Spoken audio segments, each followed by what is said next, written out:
Hi, everybody, and welcome back to Rent Free with Mackenzie Davis. This is episode 6, and oh my God, do we have a good one for you guys this week? I am all over the place. I have a lot of things to tell you guys, and personal things, business things, just things that I've accumulated over the last week.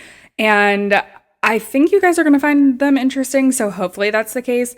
Once again, if you guys listened to last week's episode, then you'll know I was winding string. Yeah, no, you heard me right. I have still been winding string, and actually I haven't touched the string since the last time I recorded an episode, so I will be doing that again this week. I don't think it bothered anybody last week. I haven't heard that it's bothered anybody, so just know that that will be happening behind the scenes, or if you're watching the YouTube version, like literally you'll see me doing it.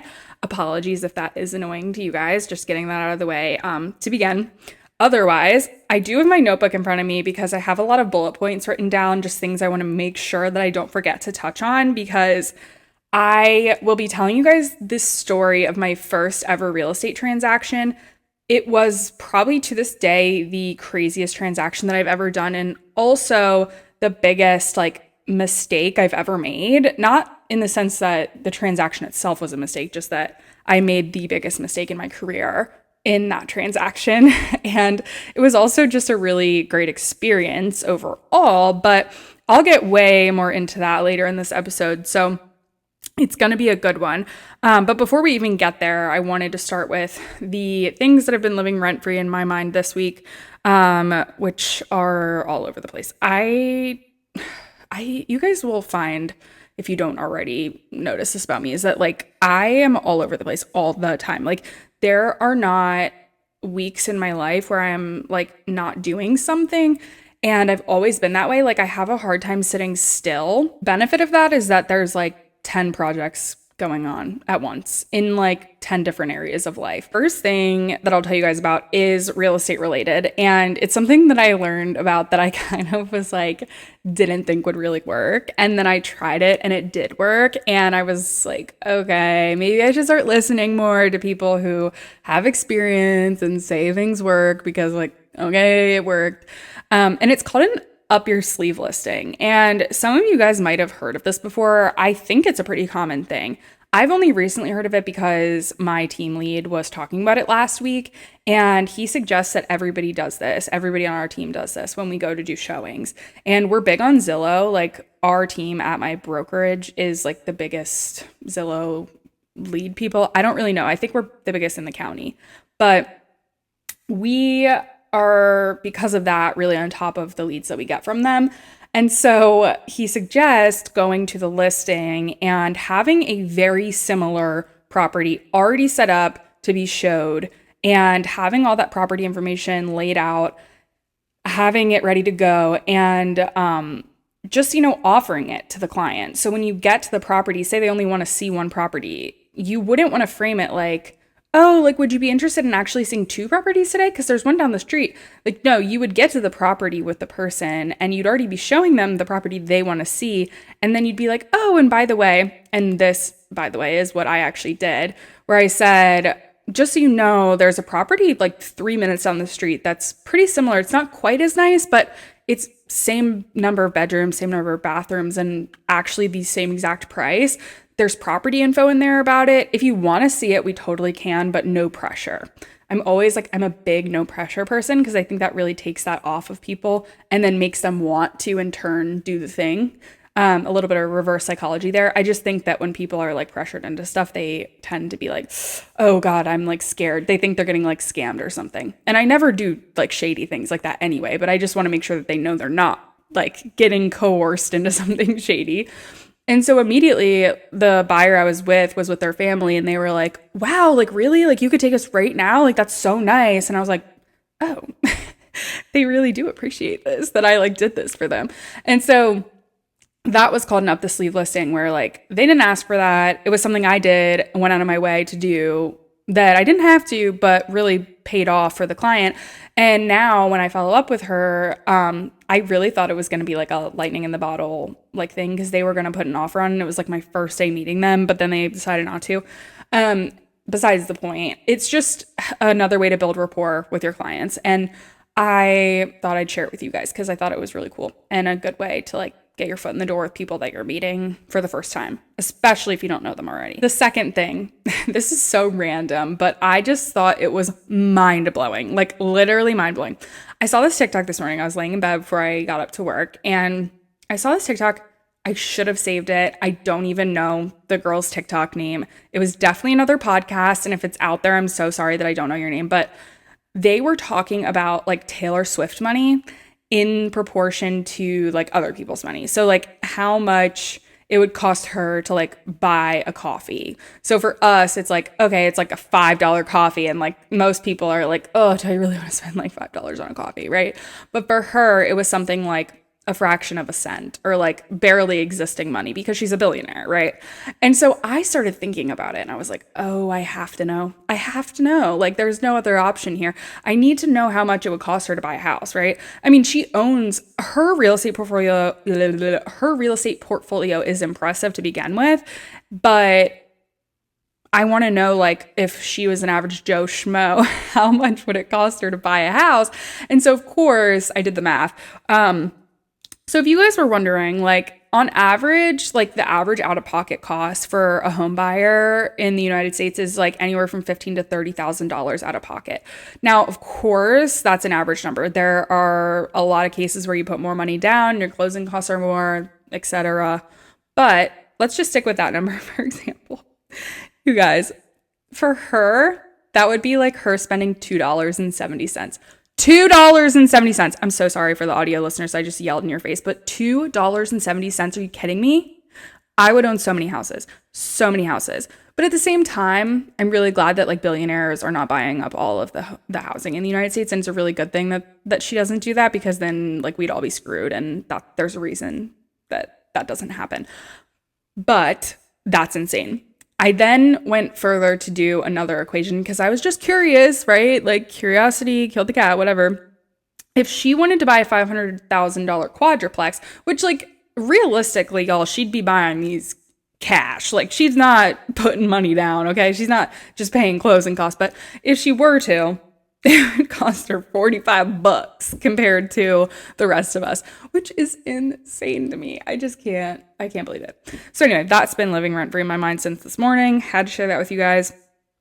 Something else that's kind of just like silly and funny is that I went back to my YouTube channel last week after I uploaded last week's episode, and I noticed that for some reason YouTube has been setting like markers throughout my videos. And I don't know if you guys have noticed this or if it even reflects for you guys. I don't know how to change it.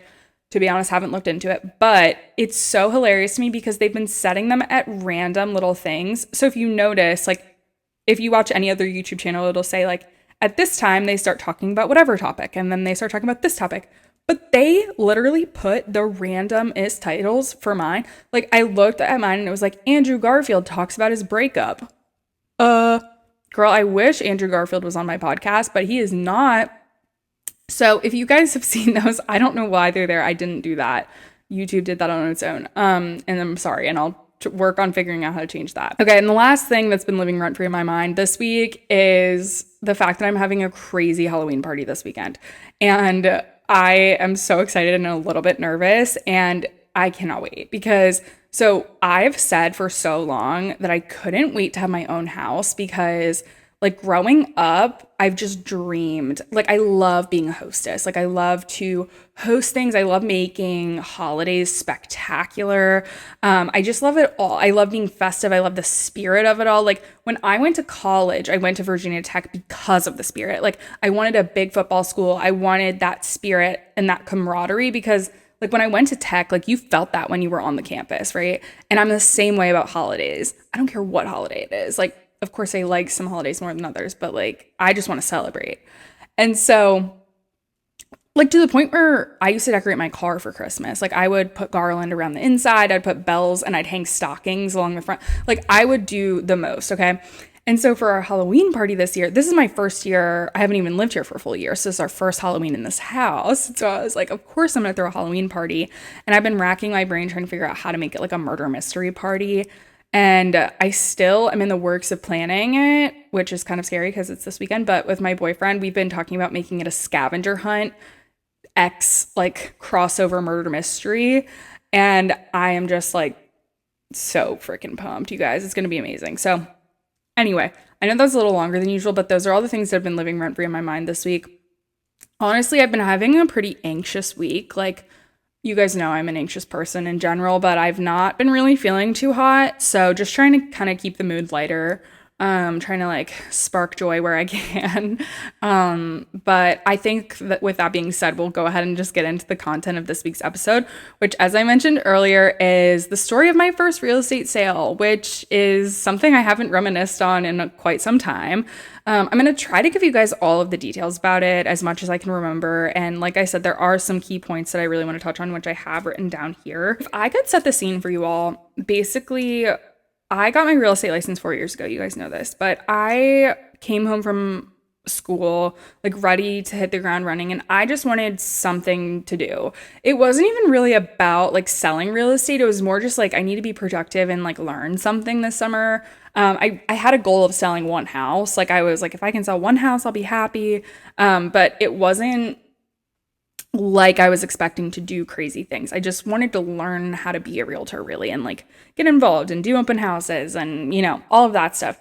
And so when I was getting ready to come home from school, I started researching different lead generation services, which is how I came upon OpCity.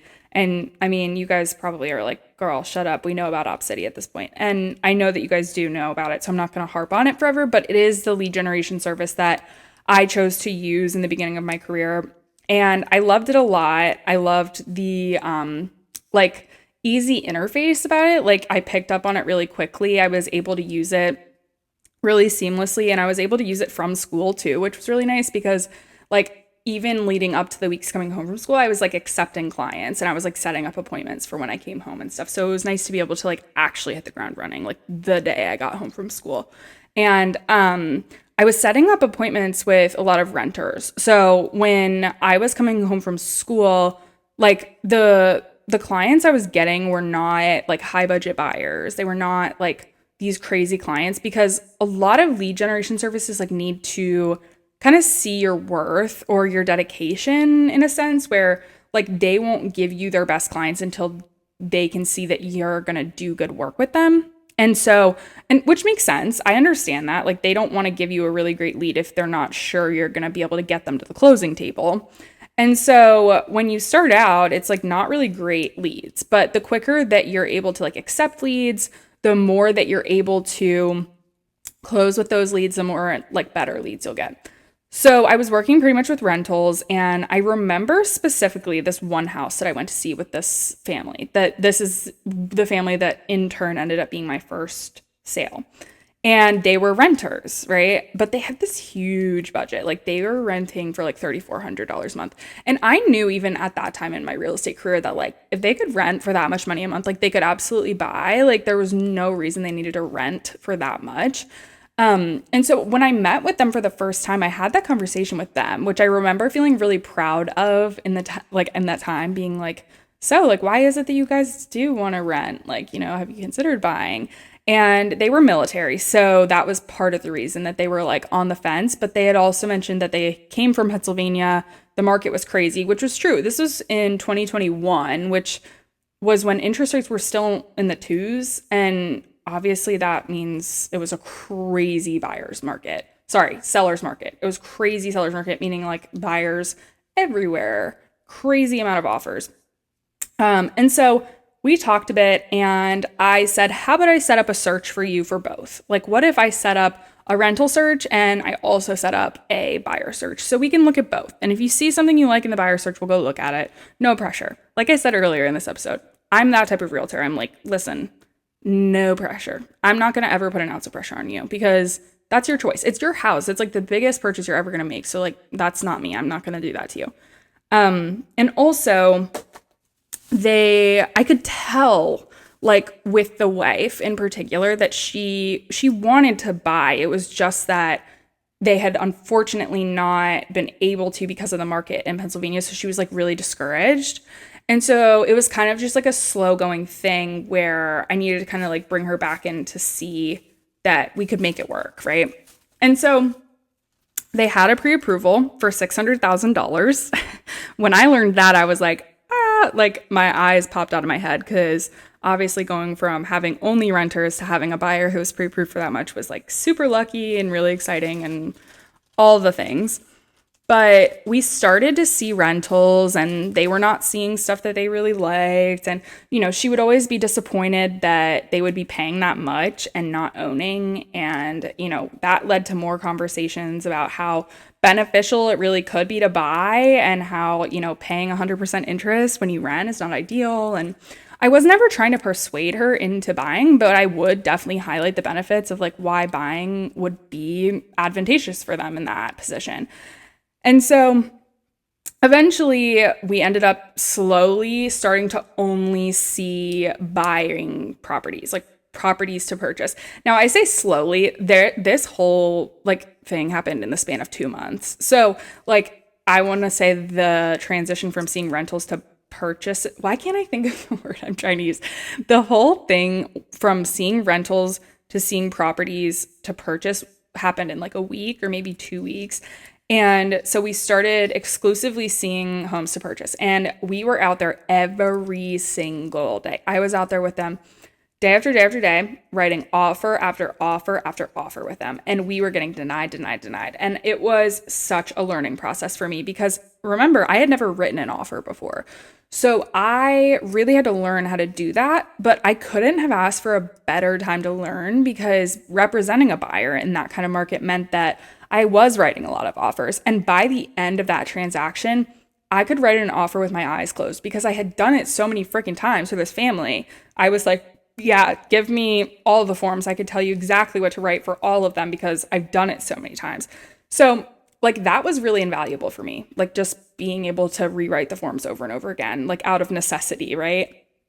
Now, something I wrote down about this, which I think is really funny, is that there's something called an earnest money deposit. And if you don't know what this is, it's basically like a deposit that your buyers put down on a property when they go under contract. And you put this in the offer. And it is substantial because basically if something were to happen past a contingency point in the contract, that means that the seller could be forfeited that money. So like, basically, you're saying, hey, I love your house this much, and if I do something to fuck up this deal, you're going to get this money. So it matters in the sense that if you, as the buyer, do something, you're putting that money on the line, right? Just like with any deposit, like you're saying, I'm really interested in this service. Like if you're getting your hair done, and if I do something to cancel this appointment, then you're going to keep the money. Like just think of it that way. Except for usually with the house, it's a lot more money, like thousands of dollars. And I just think this is hilarious because I didn't know that you could electronically request an EMD and that it would be transferred immediately. I thought it had to be done by a check every single time. And I thought I had to pick it up. And so every single offer, they would write a check. And my buyers finally were like, is there any way we can do this electronically? Because like we're running out of checks. And these are like, you have to like order checks and like get them in the mail and whatever. And I was like, oh, there's not. And my buyer literally said, really? Because like, I think you can. Like she like clocked my ass. And I was like, let me check with my broker. And then I asked my broker and he was like, oh yeah, you can do the like right through dot loop. And I was like, oh, okay. So that's how I learned that you could do that. And ever since then, I've never made that mistake again. And actually, I've never had someone write a check because it's not, there's no reason that they need to do that. So that was something funny that I like learned along the way. And like, honestly, looking back, like it's not that big of a deal, but I was so embarrassed to have like not known that. And like, I think it did show that I was like new, but whatever. They found me on a lead app, so they didn't know that I was new. And I never told them that. We had written that offer, bunch of offers, and finally we made it through, I want to say 14 total offers. And they were getting discouraged. They were like ready to just be like, no, we're just going to rent again. And I was like, damn it. Like this is about to be my first deal. I need this to work. And finally, by like the grace of God, they got, well, let me take a step back. They got an offer accepted, but before they got this offer accepted, there was a lot of negotiation. And this is where my big fuck up comes in because I made a really big mistake during the negotiation process. And the more lore that you'll hear about this story, you'll be like, damn, this is a crazy transaction. But essentially, I get a call from the listing agent and he tells me, okay, there's a few offers we have here that are very similar. The buyers want to go with your offer because it's a VA loan and they're veterans as well. But they want to make this offer equal to the others. And in order to do so, they need you to change a few things about this contract.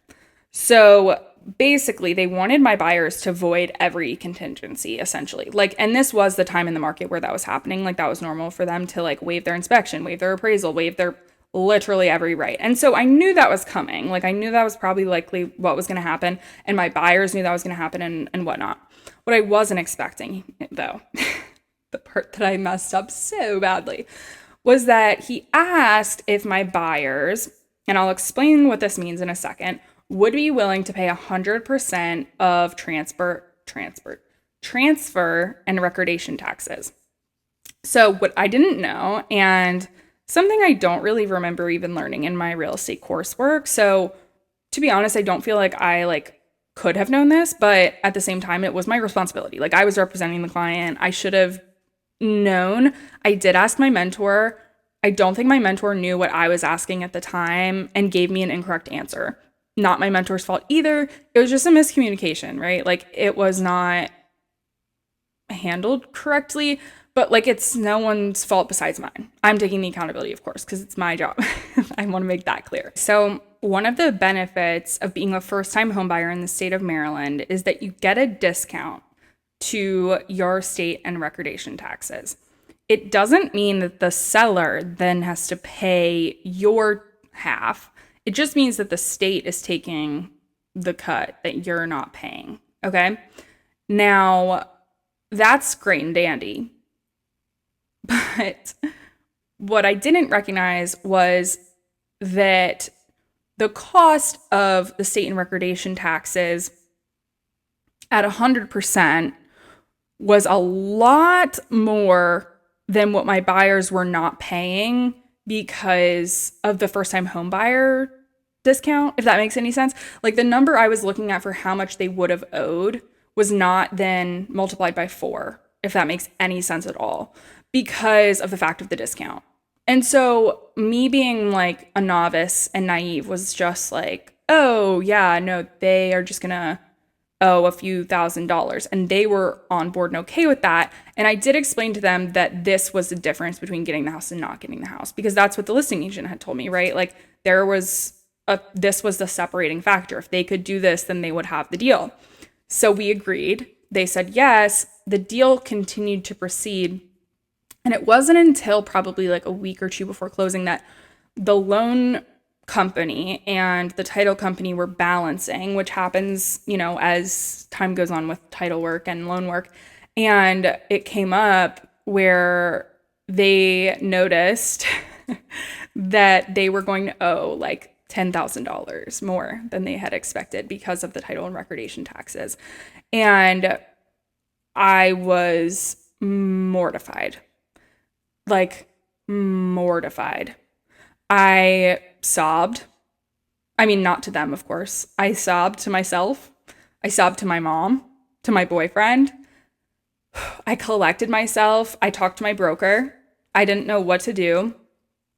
He assured me that worse mistakes have been made, reminded me that if I hadn't have made this mistake, they wouldn't have gotten the house, and that I can offer them a portion of my commission, and that if I can do that, that they should not be upset, and that if they are, that he'll have a conversation with them. So I call them. They were so nice. They thanked me because they said, we really love this house. We have the money. Of course, we would have loved to know beforehand that this is what we were getting ourselves into, but we, appreciate nonetheless that we are still able to have this house, and we would appreciate if you would be able to contribute some of the cost. And I was like, of course, anything you'd like. And so that was the really big fuck up of this transaction. Now, I learned a lot from that, not just about the transfer and recordation taxes, but more so about the logistics of a transaction, the importance of knowing your word, like knowing what you're saying, knowing your deals, knowing your terms. Like it's okay to learn along the way, but do not put your clients in agreement with something unless you know what you're talking about. Do not agree to something unless everyone is on board and on the same page. And so I should have asked the loan officer for a write up for how much that would have been. I should have asked the title attorney to balance with the loan officer before we even said yes. Like, I think there should have been a lot more work on my end before that was an agreed thing. And that is a lesson that I walked away with. And I'm a much better realtor for it. I can tell you that right now. And I share that with you guys just to let you know that like nobody is perfect. And that was my very first deal. And I did not quit because of it. I just kept going and I did tons more deals that summer. And I made more mistakes, but nothing like that, thank God. Just small things that also continued to help me recognize that people make mistakes and it's okay. And there's such an energy in this business that's like, you have to be perfect. You have to be on top of it. You have to be on it all the time in a timely manner. And if you don't respond to every phone call and every text in a timely manner, like it's so high pressure and intense. And it really doesn't need to be that way. Like I'm not saying that you don't need to be correct and that you don't need to represent your clients well. I'm just saying that you're allowed to take the pressure off sometimes. And you don't have to feel so intensely about this job. So resuming the story, like after that happened, I did tell the listing agent in apologies, like, this is my first transaction. And he was not very nice. He did manage to tell me that he was the broker of the company, which is the craziest coincidence. Like, imagine your first transaction and you're actually working with the broker of the entire company. I still see signs for that brokerage and like cringe. Like I cringe and I'm like, oh my God. And he just, I don't think it wasn't like he wasn't not nice. He just was pretty cutthroat and to the point. Like he just wanted to get the deal done. He was their neighbor. So he was just kind of like, let's just, get this over with. There were termites in the garage. We had to get that remediated. Everything else went pretty well, I would say. We made it through all of the points of contingencies, even though they kind of like waived all of them anyway. And we made it to the closing table. And I ended up going to closing, meeting everybody there. I was so nervous to go to closing because I had no idea what to expect. But honestly, closing is like the best day ever because your job is done. Like you really just go there to represent your clients and like be there for them and support them and congratulate them on like the best day of their lives. I mean, like buying a house could be like a really great thing. Sometimes it's a sad thing. It's usually emotional. It's a big purchase. It's kind of scary. So like whatever your clients are feeling, you can be there to support them in that. This is a role I take on really well just because I'm a therapist too. Like I like to kind of feel out like how my clients are doing. Like I've had clients like sob and I love to be there for them for that. And I love to cry with them. And I love to like, just kind of feel out how they're feeling and stuff. So closing day went well. I made them a closing gift. I always do. Love doing that piece of the whole puzzle of working with clients too. I think it's nice to like appreciate them. But yeah, so that was the whole transaction, I think. I don't think anything else really stands out about it besides the fact that they ended up buying a lot of the furniture that the sellers were selling. I thought that the sellers should have given it to them for free because of all the other stuff that they charged them for, but it's okay. And it's over. And it's been 4 years. So all of that being said, I hope that you guys like take away from that story that you're gonna mess up. Okay? You're not gonna be perfect. You leave real estate classes and you don't know everything. It's impossible because your classes don't teach you how to be a realtor. It teaches you like how to stay out of jail, kinda. I clearly not good enough, okay? Because obviously I made a mistake. But, like you can like let yourself breathe. And this is also why I emphasize so hard having a really great, reliable mentor. And the more mentorship, the better, right? you want a person you can rely on to answer these questions for you and to hold your hand through these things, because I can't imagine how many other mistakes I would have made if I didn't have someone to answer all of my questions. Yeah, it's just really important. So anywho, that was my first transaction. I'm happy to tell you guys about other ones, other funny stories or horror stories or anything. I've definitely had my fair share of those. I mean, there's someone who I could tell you guys about in another episode where he like made me cry. Like I was like literally sobering. I think that's what they used to call it.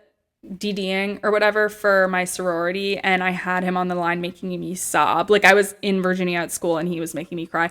That one is funny, so I'll show you guys about that another time. But without further ado, I'll get into the questions for this week's episode. I think we have a few this week, so I will go ahead and read those. Someone asked what your thoughts are about having a second phone for real estate, and I know people that do this, so I don't know. I don't have like an opinion one way or the other, I guess is what I should say.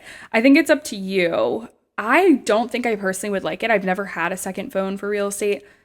I don't know. Like the thing that keeps coming up for me is like this separation of church and state, like not wanting your lives to cross. Like if you are a person who wants your private life separate from your real estate life, then that would be a good instance to maybe have two phones.